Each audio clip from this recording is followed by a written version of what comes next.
Masa depan Ducati kini ada di fase ketar-ketir. Gigi D'Aligna yang biasanya superior dalam hal teknik, kini tak bisa menyembunyikan bahwa ada faktor lain yang tak bisa dia kendalikan, yaitu takdir. Bisa dibilang, secara teknik Ducati semua sesuai rencana. Namun faktor lain membuat semuanya seolah menampar keras, bahwa ketika Marc Marquez cedera, maka Ducati bisa saja bubar.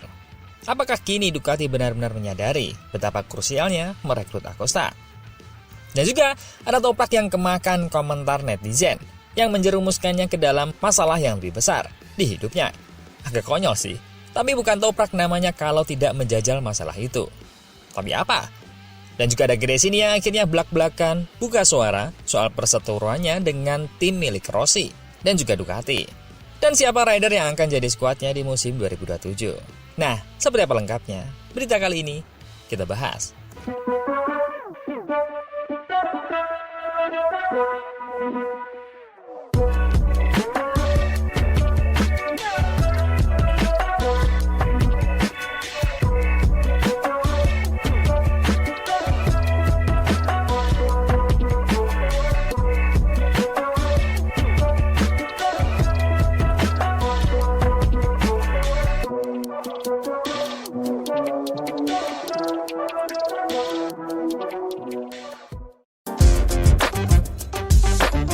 Musim ini menjadi titik balik yang tidak pernah dibayangkan sebelumnya oleh Ducati. Dalam waktu yang relatif singkat, dominasi yang begitu kuat pada musim lalu seakan menguap begitu saja. Jika sebelumnya mereka mampu menguasai podium dengan konsistensi luar biasa, bahkan menempatkan beberapa motor di barisan depan, kini realitanya jauh berbeda. Performa yang tidak stabil, minim kemenangan, serta tekanan dari rival, terutama Aprilia, membuat Ducati menghadapi kenyataan pahit. Mereka bukan lagi satu-satunya tolak ukur di MotoGP. Namun di balik penurunan performa tersebut, ada satu dinamika besar yang mulai terbaca, yakni langkah strategis Ducati dalam mengamankan masa depan. Dalam konteks ini, keputusan untuk mengamankan sosok seperti Pedro Acosta bisa dilihat bukan sekedar investasi jangka panjang, melainkan untuk antisipasi terhadap skenario terburuk yang kini mulai menghantui. Skenario itu bernama ketidakpastian di lini pembalap utama. Cedera yang dialami Marc Marquez bukan lagi sekedar gangguan fisik biasa. Kondisinya yang belum sepenuhnya pulih, ditambah inkonsistensi performa akibat cedera, membuka pertanyaan besar. Apakah Marc Marquez masih bisa kembali ke level terbaiknya? Atau justru ini menjadi fase menuju akhir karirnya di MotoGP? Jika cedera tersebut ternyata lebih serius dari yang terlihat, bukan tidak mungkin opsi pensiun akan semakin cepat muncul dalam pertimbangan. Di sisi lain, Ducati juga diambang berada dalam posisi kehilangan pilar pentingnya yang lain, Pecco Bagnaia. Dinamika internal tim serta pergerakan besar pasar pembalap membuat masa depannya bisa dibilang tidak akan lagi di Borgo Panigale. Artinya, dalam skenario ekstrim, Ducati bisa saja kehilangan 3 pembalap tercepat dalam waktu berdekatan. Dan di titik inilah urgensi langkah Ducati menjadi sangat masuk akal. Tanpa langkah antisipatif, mereka beresiko kehilangan segalanya. Martin sudah pergi di awal. Kemudian akan disusul Bagnaia, dan bisa jadi Marc Marquez. Sebuah kondisi yang bukan hanya meruntuhkan kekuatan tim, tapi juga menghapus fondasi performa yang telah mereka bangun selama bertahun-tahun. Oleh karena itu, kehadiran Acosta bukan sekedar pelengkap, melainkan asuransi masa depan yang sangat krusial. Sementara itu, dari sisi teknis, Ducati juga menghadapi tantangan yang tidak kalah serius. Evaluasi yang disampaikan Gigi D'Aligna pasca Grand Prix Amerika Serikat mencerminkan situasi yang jauh dari ideal. Dia menyebut performa tim sebagai biasa-biasa saja, dengan hasil yang beragam. Itu adalah sebuah pernyataan yang cukup keras untuk standar Ducati. Masalah utama mereka kini terletak pada konsistensi performa dan degradasi ban tingkat tinggi. Hal ini terlihat jelas dalam balapan, di mana kecepatan awal seringkali menjanjikan, namun menurun drastis di paruh akhir lomba. Kasus yang dialami Bagnaia menjadi contoh paling nyata. Tampil kompetitif di awal, bahkan sempat memimpin, tapi kemudian kehilangan performa secara signifikan hingga harus puas finish di luar posisi terdepan. Kondisi ini diperparah dengan meningkatnya level kompetisi. Aprilia misalnya, berhasil membuat lompatan besar selama musim dingin, dan kini tampil sebagai kekuatan dominan baru. Bahkan Marc Marquez sendiri mengakui bahwa peningkatan Ducati saat ini tidak lagi cukup untuk mengimbangi laju rivalnya itu. Dengan jeda kompetisi yang cukup panjang, Ducati kini berada dalam fase krusial. mereka dituntut untuk memperbaiki aspek teknis motor, harus menata ulang strategi tim, termasuk komposisi pembalapnya. Karena jika tidak, ancaman kehilangan segalanya bukan lagi sekedar kemungkinan, melainkan kenyataan yang tinggal menunggu waktu. Dan Aprilia nampaknya sedang di atas angin untuk menyatakan bahwa Aprilia lah yang terbaik, bukan lagi Ducati.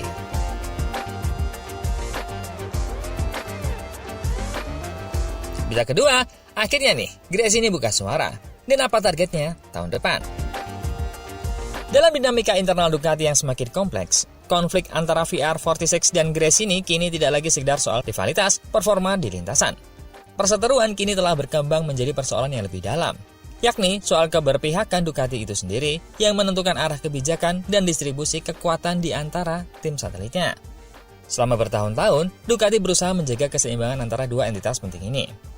Di satu sisi ada VR46, tim dengan kekuatan finansial besar dan pengaruh kuat berkat figur Valentino Rossi.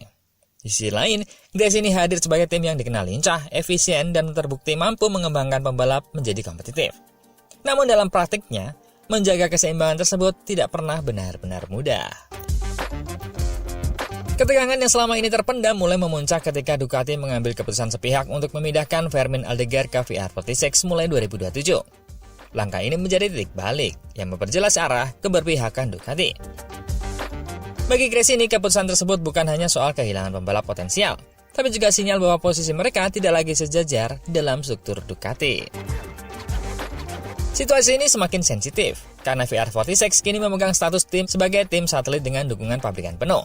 Sebuah posisi yang secara langsung memberikan keunggulan, baik dari sisi teknik, sumber daya, maupun daya tawar dalam pengambilan keputusan.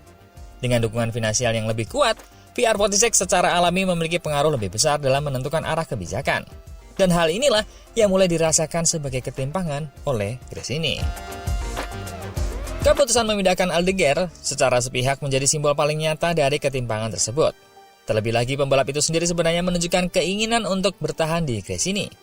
Fakta ini memperkuat kesan bahwa keputusan yang diambil bukan berbasis kebutuhan tim, melainkan kepentingan strategis Ducati yang lebih condong ke VR46. Dampaknya langsung terasa. Hubungan antara Ducati dan Gresini sempat berada di titik kritis, bahkan memunculkan keraguan terkait kelanjutan kerjasama di masa depan. Di sisi lain, hubungan antara Gresini dan VR46 pun semakin memanas, karena langkah ini secara tidak langsung menempatkan VR46 sebagai pihak yang diuntungkan dari kebijakan tersebut. Dalam konteks ini, perekrutan pembalap seperti Enea Bastian ini oleh Gresini menjadi lebih dari sekedar kebutuhan teknis.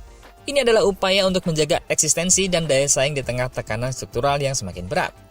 Bastian ini, dengan rekam jejaknya bersama Gresini, dipandang sebagai sosok yang mampu mengembalikan identitas tim sekaligus menjadi penyeimbang terhadap dominasi VR46. Namun, langkah ini juga tidak lepas dari bayang-bayang konflik yang lebih besar. Karena pada akhirnya, selama Ducati masih dianggap condong ke satu pihak, terutama ke tim dengan kekuatan finansial yang lebih besar seperti VR46, maka setiap keputusan akan selalu berpotensi memicu gesekan baru. Ducati kini berada dalam posisi yang sangat sensitif. Di satu sisi, mereka membutuhkan struktur tim yang solid untuk menjaga daya saing di lintasan. Namun di sisi lain, keberpihakan yang mulai terasa timpang justru beresiko memusak harmoni internal yang selama ini menjadi salah satu kekuatan mereka. Jika tidak dikelola dengan hati-hati, situasi ini bisa berkembang menjadi konflik terbuka yang lebih besar. Dan dalam skenario tersebut, bukan hanya hubungan antar tim yang terdampak, tapi juga stabilitas keseluruhan proyek Ducati di MotoGP.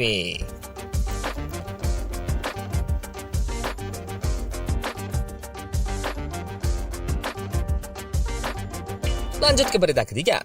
Ada kisah menarik nih di balik pindahnya Toprak ke MotoGP. Pindahnya Toprak Razgatlioglu ke MotoGP memang terlihat seperti langkah besar yang penuh perhitungan. Tapi kalau ditarik sedikit ke belakang, ada satu cerita menarik yang jarang dibahas. Keputusan ini ternyata tidak lepas dari dorongan halus para netizen termasuk dari Indonesia. Selama beberapa musim terakhir di Superbike, Toprak bisa dibilang sudah menyelesaikan misinya. Gelar juara, kemenangan demi kemenangan, hingga status sebagai salah satu pembalap paling dominan di era modern, semuanya sudah dia dapatkan. Bahkan namanya kerap dibandingkan dengan legenda seperti Jonathan Rea. Tapi justru di titik itu muncul satu rasa, yaitu kurang. Dan menariknya, rasa kurang itu bukan hanya datang dari dalam dirinya sendiri. Di media sosial, terutama di kolom komentar, nama Toprak hampir selalu diikuti dengan satu kalimat yang sama. Kapan pindah ke MotoGP? Pindahlah sekarang. Bahkan tidak sedikit komentar bernada menantang, seolah-olah pencapaiannya di Superbike belum cukup sah kalau belum dicoba di kelas utama.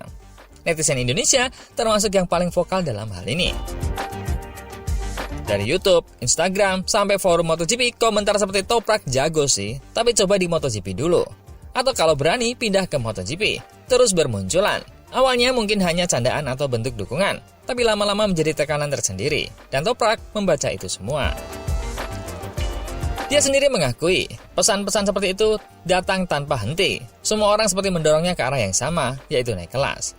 Akhirnya, keputusan itu datang lebih cepat dari yang diperkirakan. Musim 2026 menjadi titik di mana Toprak resmi melompat ke MotoGP. Bukan hanya karena dia ingin tantangan baru, tapi juga karena suara luar yang terus memanggilnya. Dalam konteks tertentu, ini bukan sekedar transfer biasa. Ini seperti jawaban atas tantangan publik. Menariknya, timing perpindahan ini juga cukup ideal. MotoGP akan memasuki era baru dengan perubahan regulasi dan penggunaan ban Pirelli, yang sudah sangat familiar bagi Toprak sejak di Superbike. Jadi, di tengah tekanan dan ekspektasi, dia tetap punya satu keuntungan teknis yang bisa dimaksimalkan. Namun begitu, masuk lintasan MotoGP, realita langsung terasa berbeda. Toprak memang sempat menunjukkan kilasan potensinya, bahkan langsung mencetak poin di awal musim. Tapi jelas, ini bukan Superbike. Level persaingan jauh lebih ketat, adaptasi motor lebih kompleks, dan margin kesalahan nyaris tidak boleh ada. Disinilah sisi menarik dari karakter Toprak mulai terlihat. Dia bukan tipe pembalap yang puas hanya ikut serta. Beberapa kali nada frustasi mulai muncul dalam wawancara. Bukan karena ia gagal, tapi karena dia belum bisa langsung mendominasi seperti apa yang dilakukan sebelumnya di Superbike. Namun justru disitulah cerita ini menjadi hidup. Toprak, dari seorang raja Superbike, kini dia harus membuktikan diri lagi dari nol di MotoGP. Di bawah sorotan yang jauh lebih besar, dan ekspektasi yang sudah terlanjur tinggi. Hal itu sebagian karena dorongan netizen itu sendiri. Dan sekarang, pertanyaannya berbalik. Ketika Toprak akhirnya benar-benar datang ke MotoGP, apakah publik termasuk netizen dari Indonesia siap menerima prosesnya? Karena satu hal yang pasti, keputusan ini mungkin dipercepat oleh komentar-komentar di layar, tapi pembuktiannya harus dilakukan di atas aspal. Dan para pendukung masih mendukung atau berubah pikiran ketika Toprak tak kunjung mendominasi. Menurut teman-teman gimana? Coba komen.